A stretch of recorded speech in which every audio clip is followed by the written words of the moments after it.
Hi everyone, in this video we solve problem 3.15 from the book Applied Thermodynamics, McConkey, Eastop. Here is a statement of the problem 15 from chapter 3. A refrigerant is dry saturated at 2 bar and is compressed reversibly in a cylinder according to a law PV is equal to constant to a pressures of 10 bar. Using the properties of refrigerant given as table 3.3, calculate final specific volume and the temperatures of the refrigerant. The final specific volume and the temperatures when the working substance is air and compressed between the same pressure and from the same initial temperature. So here is two conditions given. In the first condition there is a refrigerant and the second case there is working fluid is air. Before compression the pressure P1 is 2 bar and the first case the refrigerant was dry saturated.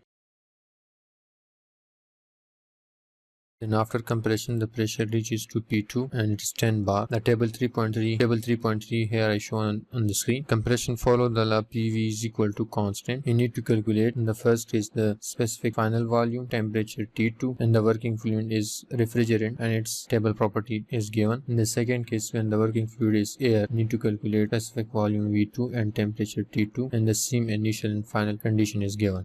Let's come toward its solution. At pressure P1 and dry saturated condition, the value of specific volume V1 is equal to Vg. You can see from the table at 2 bar the Vg value is 0.12 meter cube per kg. Compression follow the law PV is equal to constant, so we can say that P1 V1 is equal to P2 V2. Divide both sides with P2, also divide both sides with V1, so this will cancel out with this will cancel with this. Then we can say that V2 divided by V1 is equal to P1 divided by P2. Now multiply both sides with V1, this will cancel with this, and the final expression for V2 is equal to this specific volume, this V represent equal to specific volume at initial state V1 multiply P1 divided by P2. Now just simply enter the values in this equation. V1 value is 0.12 meter cube per kg. P1 is 2 divided by P2 is 10. So after solving this on calculator you will get the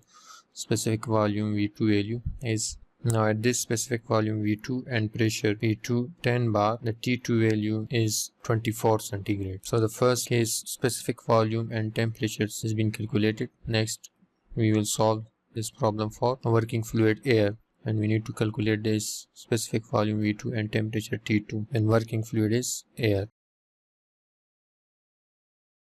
Remember the initial temperatures T1 is minus 25 centigrade, as you can see from this table. If I convert that into Kelvin, add 273 with it and it will be equal to 248 Kelvin. As I said in the statement, PV is equal to constant. Also we can say that case when there is working fluid is air, PV is equal to RT. This V represents specific volume, so this PV is constant, so I can say that constant is equal to RT. If I divide both sides with R, so constant divided by R is still constant, then it means that temperature is equal to constant in the second case. This means that T1 must be equal to T2, so our final temperature T2 value is minus 25 centigrade. Next we need to calculate specific volume V1 value. You can say that P1 V1 is equal to RT1. What is R value for air? That is 287. T1 value is 248 divided by P1 value, that is 2 multiply 10 to the power 5. After solving this you will get the specific volume V1 value, that is 0.356 meter cube per kg.